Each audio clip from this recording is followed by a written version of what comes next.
அனைவருக்கும் என்னுடைய இனிய வணக்கங்களை தெரிவித்துக் கொள்கின்றேன்.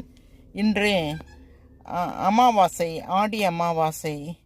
நாம் தினந்தோறும் கடவுளை பிரார்த்தனை பண்ணி கொண்டுதான் இருக்கின்றோம்.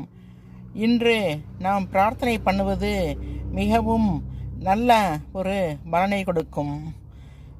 நம்முடைய ஒரு கடவுளிடம் நாம் சமர்ப்பிக்கும் ஒரு சிறு பிரார்த்தனையை இப்பொழுது பார்ப்போம்.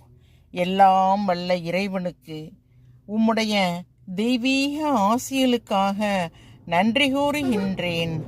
வழி நடத்துதலுக்காக, பாதுகாப்பிற்காக, உதவிக்காக மற்றும் தெய்வீக ஒளிக்காக முழு சிரத்தையுடன் நன்றி கூறுகின்றேன். எல்லாம் வல்ல இறைவனுக்கு என்னை உன்னுடைய அமைதியின் கருவியாக்கு. எங்கெல்லாம் வெறுப்பு ஏற்படுகின்றதோ அங்கே நான் அன்பை விதைக்க